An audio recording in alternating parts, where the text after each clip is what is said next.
তো প্রিয় ছাত্রছাত্রী, আশা করি সবাই খুব ভালো আছো।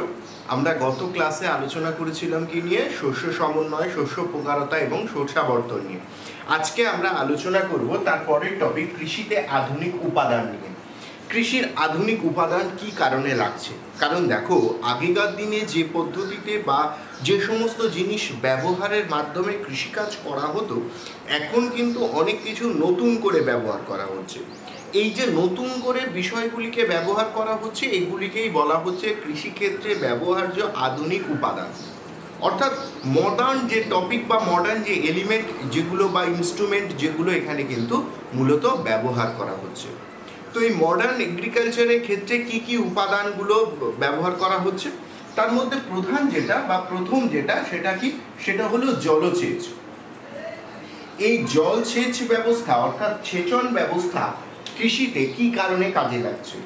প্রথমতই ব্যাপারটা হচ্ছে সারা বছর ধরে শস্য চাষ করতে হবে। উদ্ভিদের স্বাভাবিক বৃদ্ধির জন্য যে সমস্ত জিনিসগুলির বিশেষ প্রয়োজন, তার মধ্যে একটি হলো জল।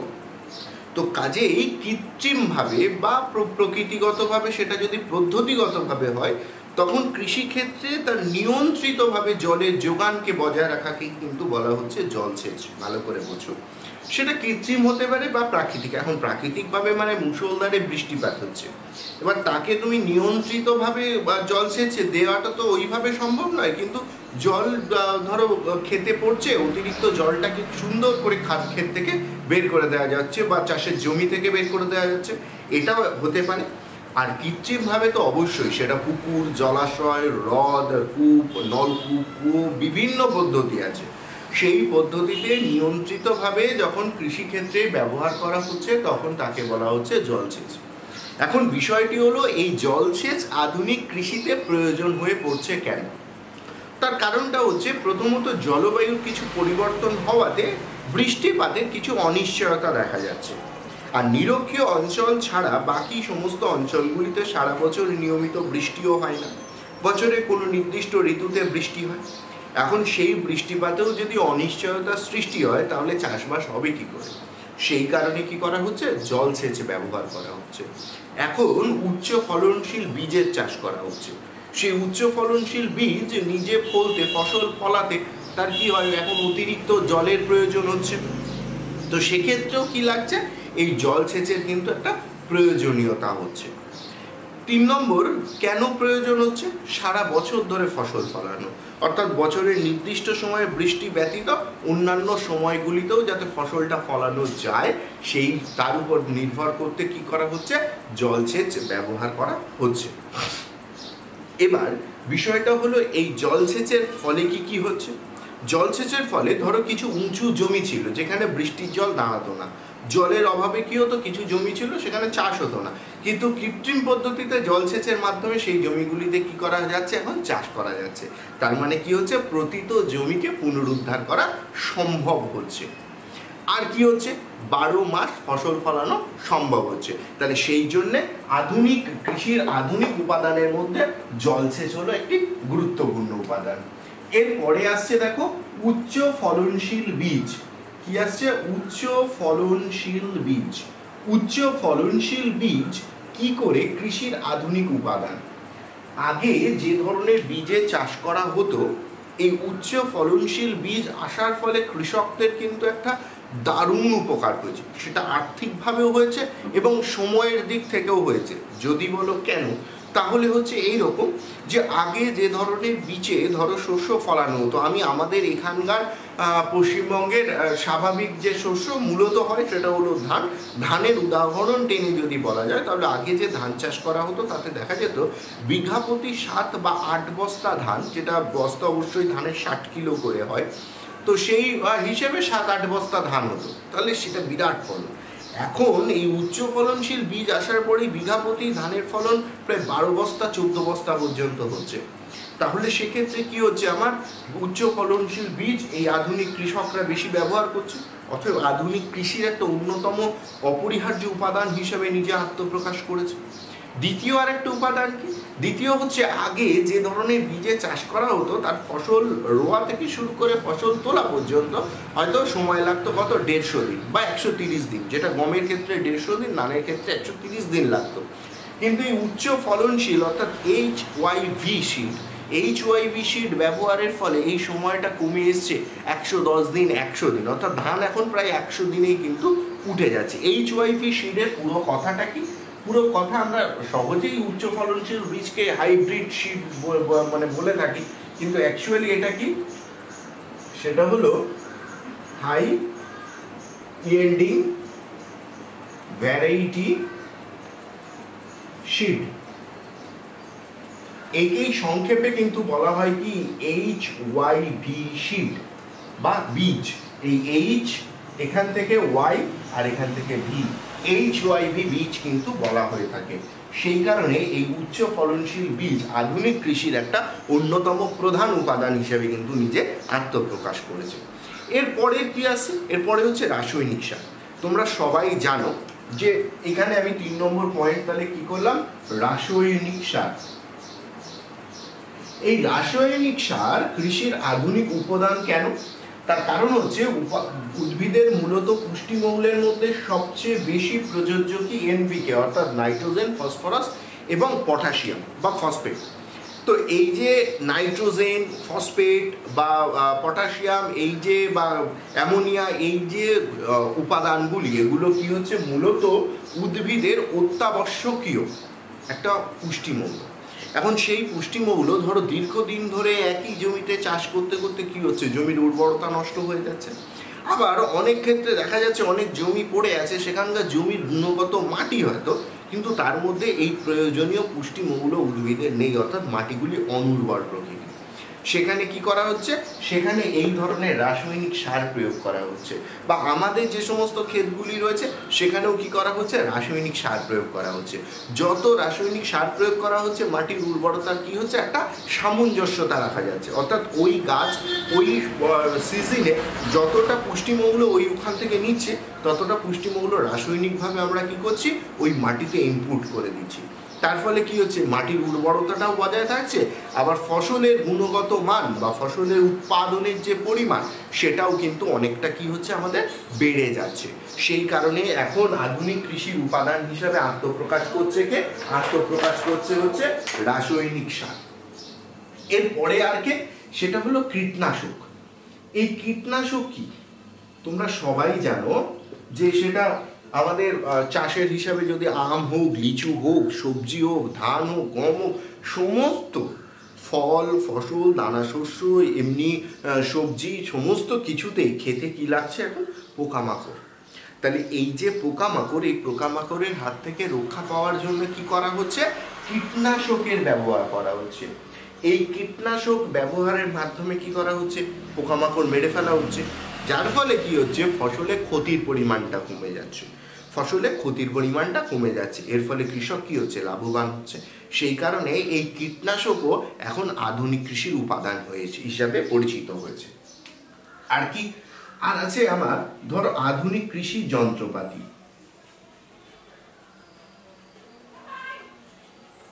এই সম্পর্কে অন্তত আমরা বেশি অবগত কি না, এখন একেবারে বীজ বপন থেকে শুরু করে ফসল কাটা পর্যন্ত বিভিন্ন ধরনের যন্ত্রপাতি কৃষিক্ষেত্রে ব্যবহার করা হচ্ছে। ধরো আগে নাঙল দেয়া হতো কি গরু বা মহিষের সাহায্যে, একেবারে প্রাথমিক পর্যায়ে কিন্তু মানুষ নিজে কাঁধে করে নাঙল দিত কোনো কোনো জায়গায়। তাহলে তার ফলে দেখা যেত জমির ওপরের অংশটা কর্ষিত হচ্ছে। এবার অ্যাকচুয়ালি বৈশিষ্ট্য কি, জমির মাটি যত বেশি আলগা হবে শিকড় অত দ্রুত ওর মধ্যে প্রবেশ করতে পারবে, যত তাড়াতাড়ি শিকড় প্রসারিত হবে তত উদ্ভিদ কি করবে, নিজে পুষ্টিমৌল বেশি পাবে এবং নিজে অনেক বেশি শক্ত সামর্থ্য হবে। যত উদ্ভিদ নিজে সতেজ থাকবে তার উৎপাদিত ফসলের পরিমাণটাও কি হবে, অনেক বেশি হবে। এখন কি করা হচ্ছে, অনেক উন্নত ধরনের ট্রেলার, ট্র্যাক্টর এই সমস্ত দিয়ে জমিকে কর্ষণ করা হচ্ছে। জমির উপরে এখন কায়িক শ্রমের পরিবর্তে একদম বৈজ্ঞানিকভাবে বীজগুলোকে বপন করা হচ্ছে। বীজ পেকে গেলে অর্থাৎ ফসল ফলে গেলে সেগুলোকে কি করা হচ্ছে, সহজেই মেশিনের মাধ্যমে তুলে ঝাড়াই বাছাই করে বাজারে পাঠিয়ে দেওয়া হচ্ছে। তাহলে এই যে সমস্ত কারণ, এর জন্য আধুনিক কৃষি যন্ত্রপাতি এখন কি হয়েছে, কৃষির আধুনিক উপাদান হিসাবে নিজেকে আত্মপ্রকাশ করেছে। এরপরে আরো কি আছে, সেটা হলো কৃষকের ঋণ অর্থাৎ কৃষি ঋণ। এইখানে আমি দুটো পয়েন্ট তোমাদের একসঙ্গে বলবো, একটা হলো কৃষি ঋণ, আরেকটা হলো ধরো সরকারি সহযোগিতা।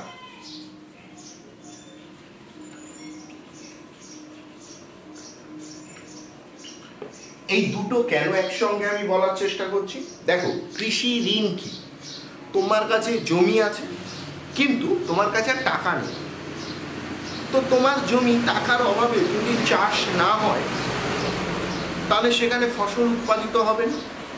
এখন অত বিরাট পরিমাণ জমিতে তুমি যাই চাষ করো সেটা শুধুমাত্র তোমার প্রয়োজনেই লাগবে তা নয়, তাহলে সেক্ষেত্রে উদ্বৃত্ত ফসল তুমি বাজারে দিতে পারবে এবং আরও 5 জন তাতে উপকৃত হবে, অর্থাৎ আরও কয়েকজন তোমার কাছ থেকে উপকৃত হবে।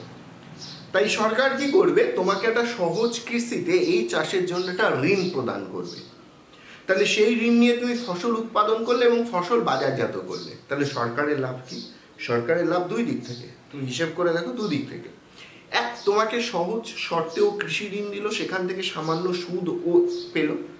দ্বিতীয়ত, তোমার জমিতে যে ফসল উৎপাদিত হলো সেটা তুমি যেই বাজারে বিক্রি করলে, সেটা সরকারের কাছে তুমি নাও করলে, তুমি বাজারেও করলে, বাজারের যে চাহিদা তার কিছুটা অংশ তুমি কিন্তু পূরণ করলে, যা সরকারের ক্ষেত্রে একটা বাধ্যবাধকতা কম হলো। তাহলে এই যে গভর্নমেন্টের তুমি দুদিক থেকেই উপকার করলে, এবং সরকার এই নীতির কারণে কি করা হচ্ছে, এখন সহজ সুদে কৃষি ঋণ প্রদান করছে। সরকারি সহযোগিতা কি হচ্ছে? সরকারি সহযোগিতা হচ্ছে যে সরকার দেখলো তোমার কাছে যে পরিমাণ জমি আছে তার জন্য যদি এখন একটা বিরাট পরিমাণ একটা কৃষি যন্ত্র কেনার জন্য যদি লোন দেওয়া হয়, তুমি সেটাকে সেই লোন পরিশোধ হয়তো তুমি নাও করতে পারো। তখন সরকার কি করলো, এইগুলো হিসেব করে ও তখন একটা সমবায় মতো করলো, অর্থাৎ এই অঞ্চলটার এই কৃষক রয়েছে, আচ্ছা ঠিক আছে, এই কৃষকদেরকে কি করা বলা হলো কি, তোমাকে আমরা এই যন্ত্রটা দিচ্ছি, এই যন্ত্রের দাম বাবদ তুমি এতটি টাকা আমাদেরকে দেবে, তোমার কোনো অতিরিক্ত টাকা দিতে হবে না, এই হলো তোমার সময়। এবার তুমি কি করবে, তুমি ওই যন্ত্রটা দিয়ে তোমার ওইখানটাতে চাষাবাদ করতে পারো বা অন্যত্র পাশেও করতে পারো। সেই জিনিসটাকে কিন্তু বলা হচ্ছে কি সরকারি সহযোগিতা। আরও কি, ধরো অনেক বড় বড় মাঠ আছে যেখানে ফসল পেকে গেলে সেখান থেকে হয়তো মাথায় করে নিয়ে তোমাকে মেন রাস্তায় এসে ট্রাক বা অন্য কিছুতে লোড করতে হয়, মানে রাখতে হয়, তারপরে সেটা করে বাজারে যায়।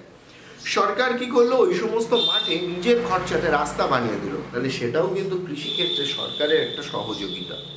সরকার কি করলো, লাইসেন্স দিয়ে সারের দোকান খুলে দিল, ন্যায্য মূল্যে সারের দোকান খুলে দিল, সার বা বীজে ভর্তুকি দিল।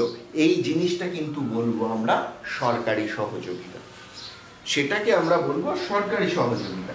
তাহলে আধুনিক কৃষির উপাদানের মধ্যে কিন্তু কৃষি ঋণ যেমন বিষয়, তেমন কিন্তু সরকারি সহযোগিতাও একটা অন্য বিষয়।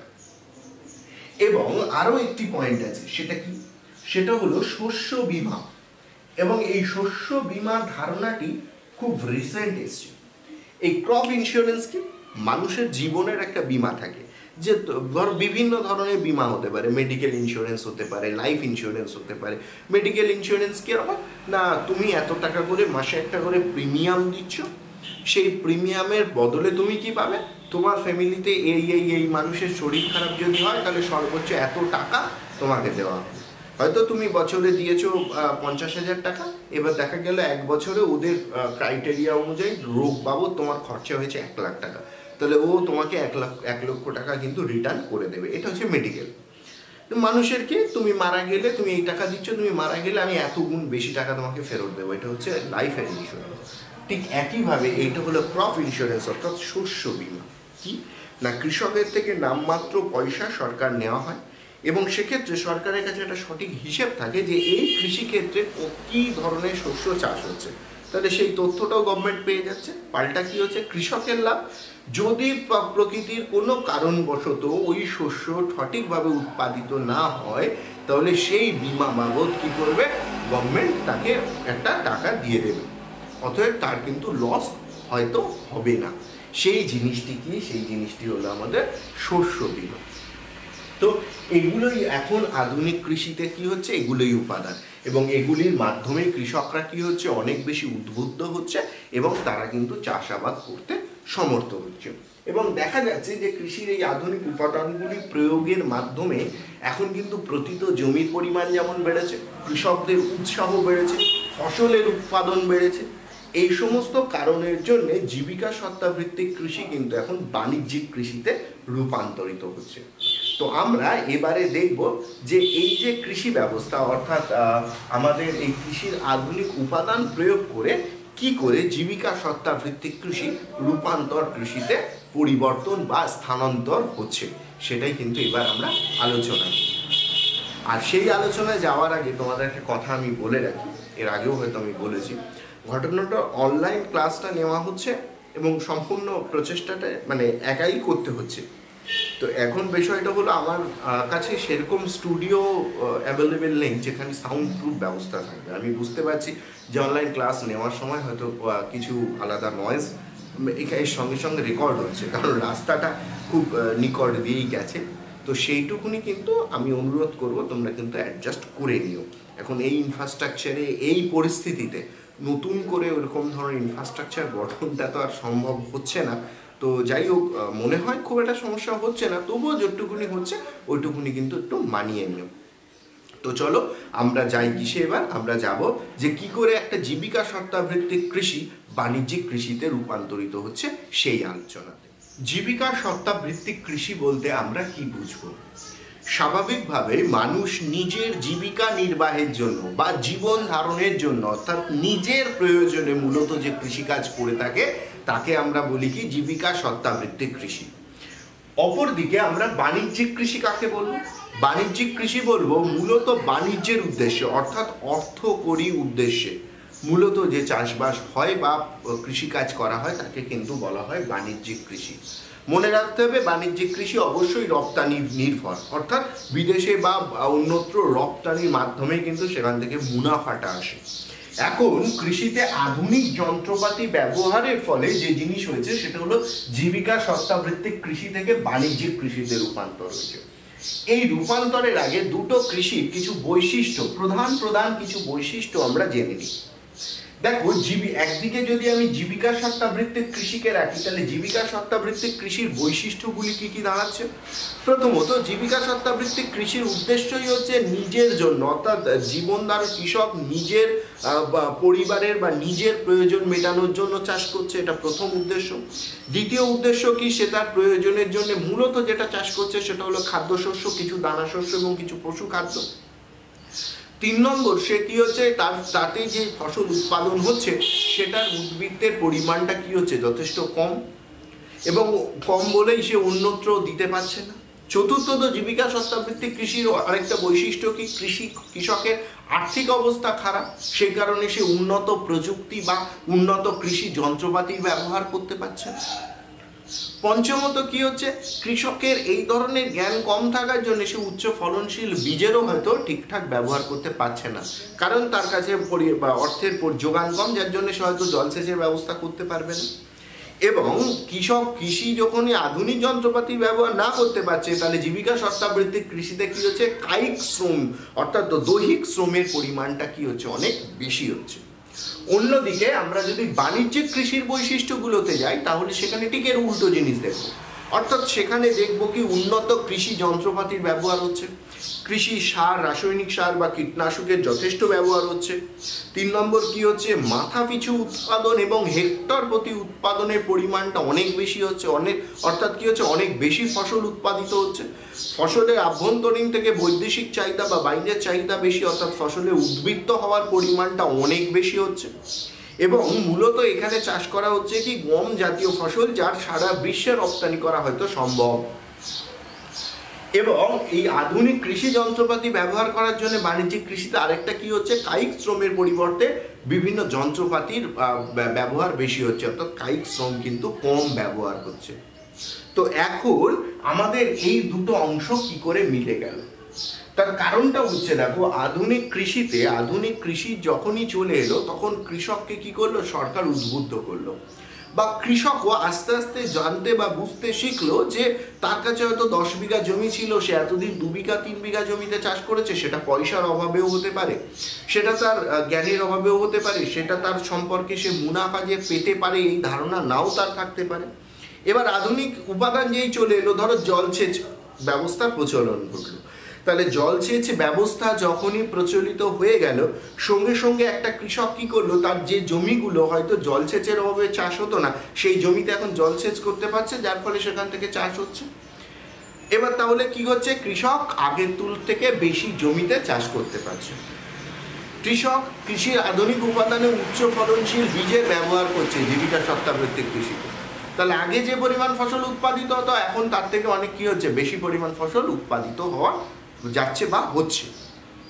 3 নম্বর বিষয়টা কি, 3 নম্বর বিষয়, কৃষক এখন রাসায়নিক সার ব্যবহার করতে পারছে, কীটনাশক ব্যবহার করতে পারছে। তার ফলে কি হচ্ছে, জমিতে ফসলের পরিমাণ যেমন বাড়ছে, পোকামাকড় দ্বারা ফসলের ক্ষতির পরিমাণও কমছে। তাহলে দুই দিক থেকে হলে মোট ফসলের উৎপাদন কিন্তু বেড়ে যাচ্ছে। আগে হয়তো টাকার অভাবে বেশি জমি চাষ করতে পারতো না, বা কৃষি যন্ত্রপাতি কিনতে পারতো না, বা এই সমস্ত সুযোগ সুবিধা পেত না। কৃষি ঋণ পাচ্ছে, সরকারি সহযোগিতা পাচ্ছে আধুনিক কৃষির উপাদান হিসাবে, তাহলে সে কি করছে, বেশি পাচ্ছে। এবার কৃষক যখনই এই বেশি পরিমাণ জমি চাষ করলো এবং সেই উদ্বৃত্ত ফসল সে বাজারে বিক্রি করলো এবং মুনাফা পেল, তখনই কিন্তু কৃষক কি করলো, বুঝে গেল যে জীবিকা সত্তাভিত্তিক কৃষির থেকে বাণিজ্যিক কৃষি অনেক বেশি লাভজনক। এবং সেই ধারণা থেকেই কিন্তু পৃথিবীতে বর্তমানে জীবিকা সত্তাভিত্তিক কৃষি যে অঞ্চলগুলিতে হতো, যদি আমি তোমাদের একটু দেখানোর চেষ্টা করি পৃথিবীর মানচিত্রে, তাহলে দেখাই যে জীবিকা সত্তাভিত্তিক কৃষি কোথায় কোথায় মূলত হতো। জীবিকা সত্তাভিত্তিক কৃষি হতো কোথায়, আমাদের দক্ষিণ পূর্ব এশিয়ায়, এই যে ভারত, নেপাল, ভুটান, শ্রীলঙ্কা, মায়ানমার, বাংলাদেশ, এই সমস্ত, থাইল্যান্ড, এই যে অঞ্চলটা রয়েছে, এই অঞ্চলটাতে মূলত কি হতো, আমাদের এই জীবিকা সত্তাভিত্তিক কৃষির প্রচলন ছিল প্রচুর। আর কোথায় কোথায় ছিল, আফ্রিকার মধ্যে আমার এখানে ছিল মিশরে, সুদানে, আমার এখানে ছিল তোমার কঙ্গোতে, ইথিওপিয়াতে, অর্থাৎ এই যে অঞ্চল নীল নদের তীরবর্তী। আর কোথায় ছিল, আর ছিল আমার এই দক্ষিণ আমেরিকার এই যে অঞ্চলটা মৌসুমী জলবায়ুর অন্তর্গত, অর্থাৎ মূলত মৌসুমী জলবায়ু এবং নিরক্ষীয় জলবায়ুর অন্তর্গত এই যে অক্ষাংশ বরাবর স্থানগুলি ছিল, সেই স্থানগুলিতে মূলত চাষ হতো কি, জীবিকা সত্তাভিত্তিক কৃষিতে। তখনকার সময় বাণিজ্যিক কৃষি প্রচলিত ছিল কোথায়, মূলত আমেরিকা যুক্তরাষ্ট্রের কানাডা, আর্জেন্টিনা, ব্রাজিল এবং দক্ষিণ আফ্রিকার এই কিছুটা অংশে। আর কোথায় ছিল, অস্ট্রেলিয়া আর নিউজিল্যান্ডে। ওশিয়ানিয়া মহাদেশের এই অস্ট্রেলিয়া এবং নিউজিল্যান্ড, এই দুটো অংশেও কিন্তু আমার এই ধরনের বাণিজ্যিক কৃষির প্রচলন ছিল। যেই মাত্র কৃষির আধুনিক উপাদানগুলি চলে এলো, সঙ্গে সঙ্গে ভারত সহ এই যে অঞ্চলগুলিতে নতুন করে কি করলো, জীবিকা সত্তাভিত্তিক কৃষি বাণিজ্যিক কৃষিতে রূপান্তর ঘটলো। অর্থাৎ এখানকার কৃষকরা নিজেদের জীবিকা সত্তাভিত্তিক কৃষি পদ্ধতি ছেড়ে বাণিজ্যিক পদ্ধতিতে কৃষিকাজ করতে শুরু করলো।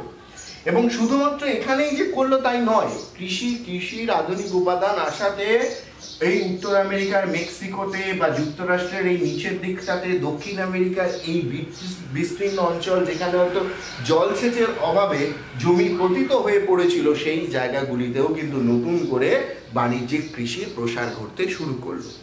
এবং এটাই হলো আমাদের পদ্ধতি যেখানে জীবিকা সত্তাভিত্তিক কৃষি বাণিজ্যিক কৃষিতে রূপান্তরিত হলো। তো উচ্চ মাধ্যমিকের প্রশ্নপত্রে এই ধরনের প্রশ্ন থাকাটা কিন্তু স্বাভাবিক, যে তোমাকে বলতে পারে 2 নম্বরে যে বর্তমানে পৃথিবীতে জীবিকা সত্তাভিত্তিক কৃষি থেকে কেন বাণিজ্যিক কৃষিতে রূপান্তর ঘটল। এটার উদাহরণ দিয়ে কিন্তু তোমাকে বোঝাতে হবে যে কৃষির মানে তোমরা এর উত্তরটা কিভাবে তৈরি করবে আধুনিক কৃষির উপাদানের ফলে জীবিকা সত্তাভিত্তিক কৃষির যে মুনাফাটা হলো, তার ফলে তারা কি করলো, এখন তারা ঝুঁকলো কোন দিকে না, বাণিজ্যিক কৃষির দিকে। উত্তরটা কিন্তু এভাবেই রেডি হবে। অর্থাৎ তোমাকে প্রথমে সংজ্ঞা দিতে হবে যে জীবিকা সত্তাভিত্তিক কৃষি কাকে বলতো এবং কোথায় কোথায় হতো এবং তার বৈশিষ্ট্যগুলি কি ছিল, অর্থাৎ মূলত তাতে কি কি সমস্যাগুলি ছিল। ওই যে মাথা পিছু উৎপাদন কম, মোট ফসলের উৎপাদন কম, এইগুলো দেবে।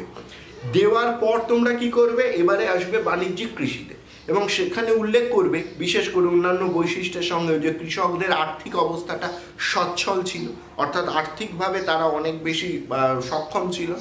এবারে কি হচ্ছে, সেই কারণে জীবিকা সত্তাভিত্তিক কৃষিকাজে লিপ্ত কৃষকরা বুঝতে পেরেছে যে বাণিজ্যিক কৃষি অনেক বেশি লাভজনক এবং সেই বোঝার পিছনে দায়ীকে না কৃষির আধুনিক উপাদানগুলো।